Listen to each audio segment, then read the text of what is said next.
శుక్లాం బ్రహ్మ విచారసార పరమాద్యాం జగద్వ్యాపినీం వీణా పుస్తకధారిణీం అభయదాం జాడ్యాంధకారాపహాం హస్తే స్ఫాటికమాలికాం విదదతీం పద్మాసనే సంస్థితాం వందే తాం పరమేశ్వరీం భగవతీం బుద్ధిప్రదాం శారదాం. శ్రీ మహాగణాధిపతయే నమః. శ్రీ మహాసరస్వత్యై నమః. శ్రీ గురుభ్యో నమః.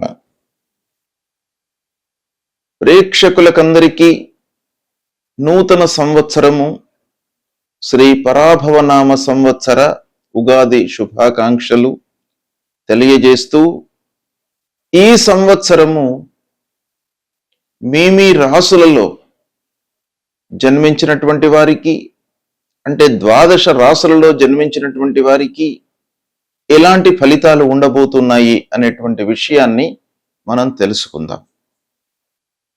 ఈ సంవత్సరము అంటే ఈ పరాభవనామ సంవత్సరంలో ముఖ్యమైనటువంటి గ్రహాల యొక్క స్థితి ఎలా ఉంది? ముఖ్యమైనటువంటి గ్రహాలు అనంటే మనం ప్రధానంగా గురు, శని, రాహువు, కేతువు, ఈ 4 గ్రహాలు సంవత్సర ఫలితం పైన ప్రభావాన్ని చూయించేటువంటి గ్రహాలు. అంటే ఈ 4 గ్రహాలు కూడాను ఒక్కొక్క రాశిలో ఎక్కువ రోజులు సంచరిస్తూ ఉంటారు కాబట్టి ఈ గ్రహముల యొక్క ప్రభావము రాశి పైన, ఆ రాశిలో జన్మించినటువంటి వారిపైన చాలా ఎక్కువగా ఉంటుంది. కాబట్టి సంవత్సర గోచార ఫలితాలు తెలియజేస్తూ ఉన్నప్పుడు ఈ 4 గ్రహాల యొక్క సంచారాన్ని మనము ప్రధానంగా తీసుకుంటాం.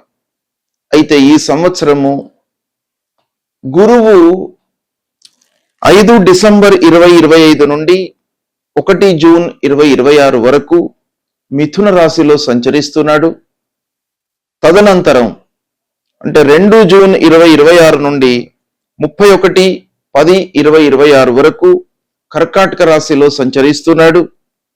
తదనంతరం అంటే 31/10/2026 నుండి 24/1/2027 వరకు సింహరాశిలో సంచరిస్తున్నాడు. అతిచార వశాత్తు సింహరాశిలోకి వచ్చి ఈ సమయంలో సింహరాశిలో సంచారం జరుగుతోంది. తదనంతరం అంటే 24 జనవరి 2027 నుండి 26/6/2027 వరకు మళ్ళీ కర్కాటక రాశిలోకి వక్రరీత్యా వస్తున్నాడు. ఈ విధంగా గురువు యొక్క సంచారము ఈ సంవత్సరము ఉంది. అంటే 3 రాశులలో గురువు సంచరిస్తున్నాడు. మిథునం, కర్కాటకము, సింహము రాశిత్రయ సంచారం చేస్తున్నాడు. రాశిత్రయ సంచారం మూలకంగా కొన్ని ఇబ్బందులు ఉంటాయి. దేశవ్యాప్తంగా, ప్రపంచవ్యాప్తంగా, రాష్ట్ర వ్యాప్తంగా ఇబ్బందులు, యుద్ధాలు, వాతావరణ సమస్యలు ఇలాంటివి ఏర్పడేటువంటి అవకాశాలు ఉంటాయి. ఇక శని యొక్క సంచారాన్ని చూసినట్టయితే 29 మార్చి 2025 నుండి 3/6/2027 వరకు మీనరాశిలో సంచరిస్తున్నాడు. ఈ మొత్తం కాలం కూడాను మీనరాశిలో సంచరిస్తున్నాడు. ఇక రాహువు 18 మే 2025 నుండి 5 డిసెంబర్ 2026 వరకు కుంభరాశిలో సంచరిస్తున్నాడు. కేతువు 18/5/2025 నుండి 5 డిసెంబర్ 2026 వరకు సింహరాశిలో సంచరిస్తున్నాడు. తదనంతరం రాహువు అంటే మళ్ళీ 5 డిసెంబర్ 2026 నుండి 23 జూన్ 2028 వరకు మకర రాశిలో సంచరిస్తున్నాడు. ఇదే సమయంలో కేతువు అంటే 5 డిసెంబర్ 2026 నుండి 23 జూన్ 2028 వరకు కర్కాటక రాశిలో సంచరిస్తున్నాడు. ఈ విధంగా ఈ ప్రధానమైనటువంటి గ్రహాల యొక్క సంచారము ఈ పరాభవనామ సంవత్సరంలో ఉంది. ఈ సంచారాన్ని దృష్టిలో పెట్టుకొని ఏ స్థానాలలో సంచరిస్తున్నారు, ఆ గ్రహాల యొక్క కారకత్వాలు, వాళ్ళు సంచరిస్తున్నటువంటి స్థానము యొక్క ప్రభావము ఆ జాతకుని పైన ఎలా ఉంటుంది అనేటువంటి విషయాన్ని మనం తెలుసుకుందాం. ధనుస్సు రాశి వారికి శ్రీ పరాభవనామ సంవత్సరంలో గోచార ఫలితాలు ఎలా ఉన్నాయో తెలుసుకుందాం. ధనుస్సు రాశి అనగానే ఏ నక్షత్రాలలో జన్మించినటువంటి వాళ్ళు, ఏ పేరు ఉన్నటువంటి వాళ్ళు ధనుస్సు రాశి కిందికి వస్తారు అనే విషయాన్ని మనము ప్రథమంగా చూసినట్టయితే, మూలా నక్షత్రం 1, 2, 3, 4 పాదాలలో జన్మించినటువంటి వాళ్ళు, పూర్వాషాఢ నక్షత్రం 1, 2, 3, 4 పాదాలలో జన్మించినటువంటి వాళ్ళు, ఉత్తరాషాఢ నక్షత్రం 1వ పాదంలో జన్మించినటువంటి వాళ్ళందరూ కూడాను ధనుస్సు రాశి కిందికి వస్తారు. అంతేకాకుండా ఏ, యో, బా, బి, బూ, ధ, భ, డ, బే అనే అక్షరాలతో ప్రారంభమయ్యేటువంటి పేర్లు కలిగినటువంటి వాళ్ళందరూ కూడాను ఈ ధనుస్సు రాశి కిందికి వస్తారు. ఇక ధనుస్సు రాశి వారికి ఈ సంవత్సరము ఆదాయం 11గా ఉంది, వ్యయం 14. వ్యయాల్లో పెద్ద తేడా లేదు గనక కొంత జాగ్రత్తగా మీరు పనులు నిర్వర్తించుకున్నట్టయితే సత్ఫలితాలను పొందుతారు, సంతృప్తిగా ఉండేటువంటి అవకాశాలు ఉన్నాయి. ఇక రాజపూజ్యం 5, రాజావమానము 6గా ఉంది. ఇది కూడాను పెద్ద వ్యత్యాసమేమీ లేదు. పూజ్యభావం సమాజంలో మీకు 5 పాళ్ళు ఉంది, అవమానము 6 పాళ్ళు ఉంది. కాబట్టి ఇందులో కూడాను వ్యత్యాసం ఎక్కువ లేదు. కొంత మీరు కష్టపడినట్టయితే సక్సెస్ రేటును మీరు పెంచుకునేటువంటి అవకాశాలు బాగా ఉన్నాయి. ఇక ఈ పరాభవనామ సంవత్సరంలో రాశి వారికి ముఖ్యమైన స్థితి అంటే ఏ స్థానంలో సంచరిస్తున్నారు అనే విషయాన్ని మనం చూసినట్టయితే, గురువు 7వ స్థానంలో సంచరిస్తున్నాడు. ప్రారంభంలో ఇది అనుకూలంగా ఉంటుంది. తదనంతరం 8వ స్థానంలోకి ప్రవేశిస్తున్నాడు, ప్రతికూలంగా ఉంటుంది. దాని తర్వాత మళ్ళీ 9వ స్థానంలోకి ప్రవేశిస్తున్నాడు, అనుకూలంగా ఉన్నాడు. అంటే ప్రారంభంలో అనుకూలంగా ఉన్నాడు, మధ్యలో ప్రతికూలము, మళ్ళీ చివరిలో అనుకూలంగా ఉన్నాడు గురువు యొక్క సంచారము. ఇక శనీశ్వరుడు ధనుస్సు రాశి వారికి 8వ స్థానంలో సంచరిస్తున్నాడు. ధనుస్సు రాశి వారికి శనీశ్వరుడు అర్ధాష్టమ స్థానంలో సంచరిస్తున్నాడు. ఇది చాలా ప్రతికూలమైనటువంటిది. ఇక రాహువు 3వ స్థానంలో సంచరిస్తున్నాడు, అనుకూలంగా ఉన్నాడు. ఈ సమయంలో కేతువు 9వ స్థానంలో ప్రతికూలంగా ఉన్నాడు. తదనంతరం రాహువు 2వ స్థానంలో, కేతువు 8వ స్థానంలోకి ప్రవేశిస్తున్నారు, ప్రతికూలంగా ఉన్నారు. ఈ విధంగా గ్రహస్థితి ఉంది. అయితే ఈ గ్రహస్థితి మూలకంగా ధనుసు రాశి వారికి ఓవరాల్ గా మనం చూసినట్టయితే ఫలితాలు ఎలా ఉన్నాయి అనే విషయాన్ని మనము ఒక్కసారి ప్రధానంగా మనం ఆలోచించినట్టయితే, ధనుసు రాశి వారికి మీరు స్నేహితులతో కానివ్వండి, ఆత్మీయులతో కానివ్వండి, బంధువులు, చిన్ననాటి మిత్రులతో మీరు ఎలానైతే వాళ్లతో సంబంధాలను మీరు ఏర్పరచుకుంటారో అది మీకు ఈ సంవత్సరం చాలా ప్రధానమైనటువంటి పాత్రను పోషిస్తుంది. అంటే ఫ్రెండ్ సర్కిల్ మీరు డెవలప్ చేసుకున్నట్టయితే వాళ్ళు ఏదో రకంగా మీకు కష్టాలలో ఆదుకోవడము, సహాయ సహకారాలను మీకు అందివ్వడము, ఆర్థికపరమైనటువంటి సహాయాన్ని చేయడము, ఇలాంటివి మీరు సంబంధాలు ఏర్పరచుకునేటువంటి విషయం పైన ఈ సంవత్సరం ఆధారపడి ఉంది అనేటువంటి విషయం మనకి ఇక్కడ అవగతమవుతుంది. ఇక గురువు మిథున రాశిలో సంచరిస్తున్నటువంటి సమయంలో మీకు బాగా కలిసి వస్తుంది. అంటే 7వ స్థానంలో సంచారము, భార్యాభర్తల మధ్యన అన్యోన్యత, పార్ట్నర్షిప్ లో వ్యాపారం చేస్తున్నటువంటి వాళ్లకు కూడాను చాలా అనుకూలమైనటువంటిది. వివాహ విషయంలో చాలా రోజుల నుండి ప్రయత్నం చేస్తున్నటువంటి వారికి కూడాను ఈ సమయంలో వివాహము జరిగేటువంటి అవకాశాలు ఉన్నాయి, లేదా నిశ్చయము అవుతుంది. ఇక అవివాహితులకు చాలా మంచి సమయము ఇది. వాళ్ళు అనుకున్న విధంగా సంబంధాలు కుదురుతాయి, చాలా సంతోషంగా ఉంటారు. ఇక వ్యాపారము లాభసాటిగా కొనసాగుతుంది. ఒప్పందాలు, ముఖ్యంగా వ్యాపారస్తులు చేసుకునేటువంటి ఆర్థికపరమైనటువంటి ఒప్పందాలు మీకు బాగా కలిసి వస్తాయి. న్యాయపరమైనటువంటి వ్యవహారాలలో అనుకూలం, విజయం చేకూరుతుంది. అనుకూలంగా మీకు తీర్పులు వస్తాయి. మీ పైన ఎవరైతే శత్రుత్వం వహించి ఉన్నారో, పూర్వం నుండి మీకు ఇబ్బందులు క్రియేట్ చేస్తున్నటువంటి వాళ్ళు అందరూ కూడాను ఈ సమయం లోపల బలహీనపడేటువంటి అవకాశాలు ఉన్నాయి.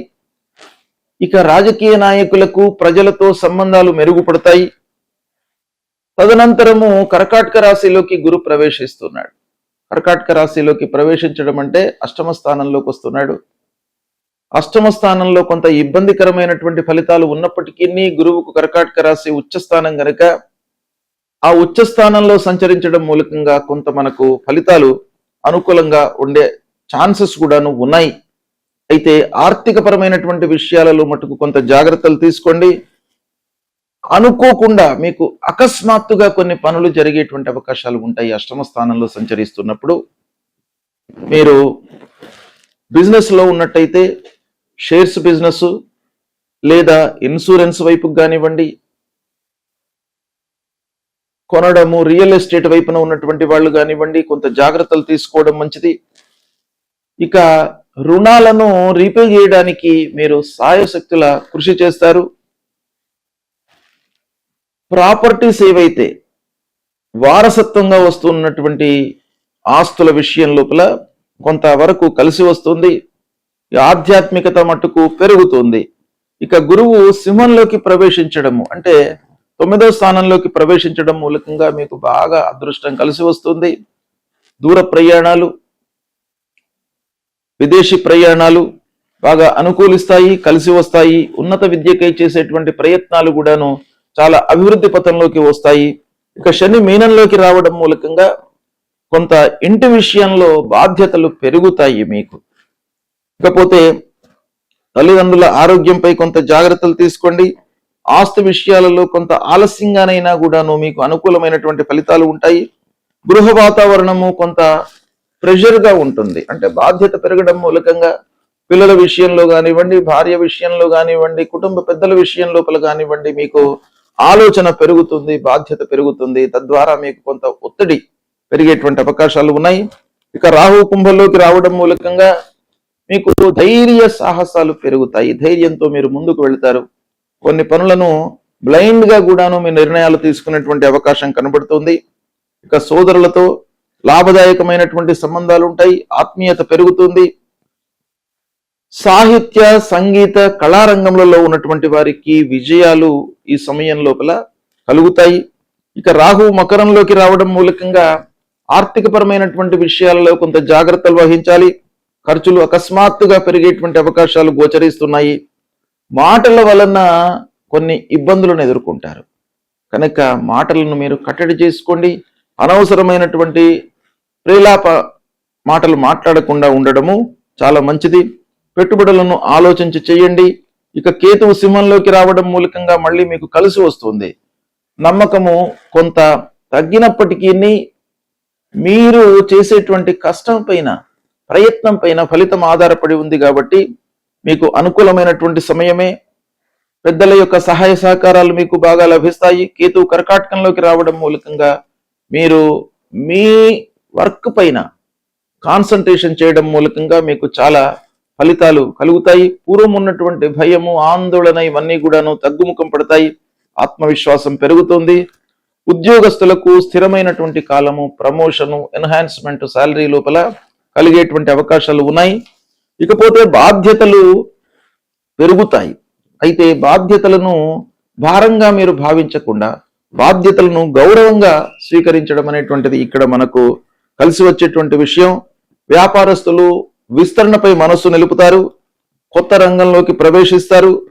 ఇక దాంపత్య జీవితం అనుకూలంగా ఉంటుంది. ఆరోగ్యపరంగా కొంత శ్రద్ధ చూపాలి ఈ సమయంలో. ఈ సంవత్సరంలో పిల్లల విద్య లోపల చాలా డెవలప్మెంట్స్ కనబడుతున్నాయి. సంతానం విషయంలో అనుకూలమైనటువంటి వార్తలు. ఇకపోతే ధార్మికమైనటువంటి కార్యక్రమాలలో, సాంస్కృతికమైనటువంటి కార్యక్రమాలలో మీరు పాల్గొంటారు. విద్యార్థులు చదువు లోపల రాణిస్తారు. పోటీ పరీక్షలలో ఒక మంచి స్థాయిలో నిలుస్తారు. రాజకీయంలో ఉన్నటువంటి వారికి కూడాను ఈ సంవత్సరం బాగా అనుకూలమైనటువంటిది. సామాజికంగా గౌరవ మర్యాదలు లభిస్తాయి. మిత్రుల సహాయ సహకారాలు అందుతాయి. శత్రువులు శాంతిస్తారు. అంటే శత్రువులు ఏవైతే మీకు కీడు చేశారో ఇంకా వాళ్ళు అటువైపున వెళ్లకుండా మీకు మంచి చేయడానికై అవకాశాలు బాగా ఉన్నాయి.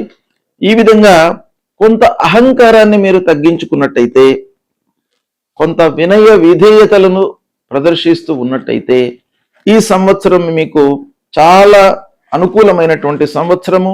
ప్రారంభం అనుకూలంగా ఉంది. మధ్యలో కొంత ఒత్తిడి పెరిగినప్పటికీ చివరిలో మళ్ళీ శాంతి చేకూరుతుంది. తద్వారా స్థిరత్వం పొందేటువంటి అవకాశాలు ఉన్నాయి. కుటుంబంతో ఆనందంగా ఉంటారు. ఆత్మవిశ్వాసం పెరుగుతుంది. ఓవరాల్ గా మనం చూసినట్టయితే ధనుస్సు రాశి వారికి ఈ సంవత్సరము బాగా అనుకూలిస్తుంది. కొంత శ్రద్ధ చూపి మీరు పనులను చేయండి, తప్పకుండా మీకు కలిసి వస్తాయి. గ్రహస్థితి బాగా లేనప్పుడు భగవంతుడి యొక్క అనుగ్రహము కొరకై మనము కొన్ని పరిహారాలను చేసుకోవాలి. అవి ఏంటంటే, ముఖ్యమైనటువంటి గ్రహాలు మనకు గురు, శని, రాహువు, కేతువు. గురువు ప్రతికూలంగా ఉన్నప్పుడు అంటే 2, 5, 7, 9, 11 స్థానాలలో గురువు సంచరిస్తున్నప్పుడు అనుకూలమైనటువంటి ఫలితాలను ఇస్తాడు. ఇవి కాకుండా మిగతా స్థానాలలో సంచరిస్తున్నప్పుడు ప్రతికూలమైనటువంటి ఫలితాలు ఇస్తాడు. కాబట్టి ఈ ప్రతికూలతను నివారించడానికి ఆ గురువు యొక్క అనుగ్రహం మనకు కావాలి. కాబట్టి మనము ఆ గురువును ప్రీతి చేసుకోవడానికై ఏం చేయాలి అనేటువంటి విషయాన్ని మనం చూసినట్టయితే, ప్రథమంగా గురువుకు సంబంధించినటువంటి మూల మంత్రము మీరు ప్రతినిత్యం కూడాను జపించండి.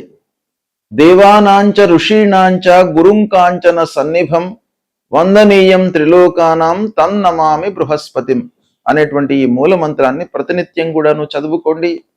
గురువులను సందర్శించండి, సద్గురువుల దగ్గరికి వెళ్ళండి, వాళ్ళ యొక్క ఆశీస్సులను పొందండి, తల్లిదండ్రుల యొక్క అనుగ్రహాన్ని పొందండి, తల్లిదండ్రులకు కావలసినటువంటి సపర్యలను చేస్తూ ఉండండి. తద్వారా మీకు ప్రథమ గురువులు తల్లిదండ్రులు కాబట్టి వారి మూలకంగా మీకు అనుగ్రహం లభిస్తుంది. గురువు మూలకంగా కలిగేటువంటి ఆ దుష్ప్రభావం దూరం అవుతుంది. తల్లిదండ్రులకు సేవ చేయండి, తప్పకుండా మీకు గురువు యొక్క అనుగ్రహం లభిస్తుంది. దక్షిణామూర్తి స్తోత్ర పారాయణం చేసుకోండి, దత్తాత్రేయ స్వామిని కొలవండి. ఈ విధంగా చేసినట్టయితే గురువు ప్రీతి చెంది మీకు అనుకూలమైనటువంటి ఫలితాలను ఇస్తాడు. అదేవిధంగా శనీశ్వరుడు ముఖ్యమైనటువంటి గ్రహ, పాపగ్రహాల లోపల శని ముఖ్యమైనటువంటి గ్రహం గనక ఈ శనీశ్వరుడు 3, 6, 11 స్థానాలలో సంచరిస్తున్నప్పుడు శుభ ఫలితాలను ఇస్తాడు. మిగతా స్థానాలలో సంచరిస్తున్నప్పుడు ప్రతికూలమైనటువంటి ఫలితాలను ఇస్తాడు.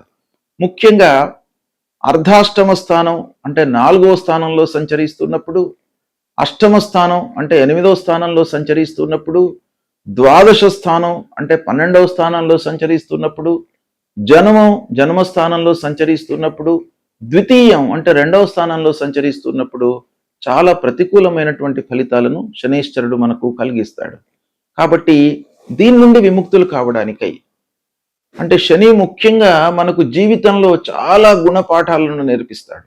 ప్రతి విషయం లోపల కూడాను ఆలస్యము, అనుకున్నవి కాకపోవడము, ఆర్థికమైనటువంటి ఇబ్బందులు, మనిషి లోపల ఒక లేజీనెస్ అనేటువంటిది క్రియేట్ చేయడము, ఇలాంటి ఎన్నెన్నో విషయాలపై శని యొక్క ప్రభావం ఉంటుంది. కాబట్టి శనిని ప్రీతి చేసుకోవడానికి మనం ఏం చేయాలి? ప్రతినిత్యం కూడాను శనీశ్వరుడికి సంబంధించిన మూలమంత్రాన్ని చదవండి. నీలాంజన సమాభాసం రవిపుత్రం యమాగ్రజం ఛాయా మార్తాండ సంభూతం తం నమామి శనీశ్వరం అనేటువంటి మూలమంత్రాన్ని ప్రతినిత్యం చదువుకోండి. ఆంజనేయ స్వామిని కొలవండి, ఆంజనేయ స్వామి దేవాలయానికి వెళ్ళండి, హనుమాన్ చాలీసా ప్రతినిత్యం కూడాను చదువుకోండి. ఈ స్తోత్ర పారాయణం మూలకంగా శనీశ్వరుడికి సంబంధించినటువంటి దుష్ప్రభావం దూరం అవుతుంది.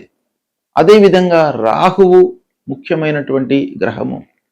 మన లోపల భ్రాంతి, భయము, ఆందోళన ఇలాంటివన్నీ కూడాను క్రియేట్ చేసేటువంటి ఒక తత్వం కలిగినటువంటి గ్రహము రాహుగ్రహం. ఈ రాహుగ్రహం మూలకంగా మనకు ఇబ్బందులు చాలా కలుగుతాయి. అంటే గోచార రీత్యా 3, 6, 11 స్థానాల్లో సంచరిస్తున్నప్పుడు రాహు మంచి ఫలితాలను ఇస్తాడు. కనుక ఈ స్థానాలు కాకుండా మిగతా స్థానాలలో ఉన్నప్పుడు మనము రాహు కొరకై పరిహారం చేసుకోవాలి. మూలమంత్రాన్ని జపించడం. అర్ధకాయం మహావీర్యం చంద్రాదిత్య విమర్దనం సింహిక గర్భ సంభూతం తం రాహుం ప్రణమామ్యహం అనేటువంటి మూలమంత్రాన్ని చదువుకోండి. ప్రతినిత్యం కూడాను అమ్మవారిని సేవించండి, దుర్గామాతను సేవించండి. దుర్గామాత గుడికి వెళ్ళండి, అమ్మవారికి ప్రదక్షిణాలు చేసినట్టయితే తప్పకుండా మీకు అమ్మవారి యొక్క అనుగ్రహము, రాహువు యొక్క అనుగ్రహము లభిస్తుంది. తల్లిని సేవించండి, మాతృమూర్తిని సేవించినట్టయితే రాహు మూలకంగా కలిగేటువంటి దుష్ప్రభావము మీకు 200% దూరం అవుతుంది. అదేవిధంగా కేతువు 3, 6, 11 స్థానాలలో శుభ ఫలితాలను ఇస్తాడు. అవి కాకుండా మిగతా స్థానాల్లో సంచరిస్తున్నప్పుడు పరిహారం చేసుకోవడము మంచిది. మరి కేతువుకి ఏం చేయాలి ఈ మూలమంత్రము అనంటే, ఫలాశ పుష్ప సంకాశం తారక గ్రహమస్తకం రౌద్రం రుద్రాత్మకం ఘోరం తం కేతుం ప్రణమామ్యహం అనేటువంటి ఈ మూలమంత్రాన్ని ప్రతినిత్యం కూడాను చదువుకోండి. గణపతిని సేవించండి, ఆటంకాలు లేకుండా ఉంటాయి. మీకు విరక్తి భావన కలగకుండా ఆ కేతువు మిమ్మల్ని కాపాడుతాడు. అంటే విరక్తి అనేటువంటిది మనిషి లోపల డెవలప్ అయితే, అశ్రద్ధ అనేటువంటిది డెవలప్ అయితే పని ముందుకు జరగదు. దానిపైన మనకు శ్రద్ధ లేనట్టయితే మనం పని చేయలేము. కనుక అలాంటి భావన రాకుండా ఉండడానికి మీరు విఘ్నేశ్వరుణ్ణి పూజించండి. ఈ మూల మంత్రాన్ని ప్రతినిత్యం కూడాను చదువుకోండి. ఈ 4 గ్రహాలు చాలా ముఖ్యమైనటువంటి కనుక ఈ 4 గ్రహాలు అనానుకూలంగా ఉన్నప్పుడు నేను చెప్పినటువంటి పరిహారాలను చేయండి. సంతృప్తిగా మీరు మంచి ఫలితాలను పొందుతారు. శుభం.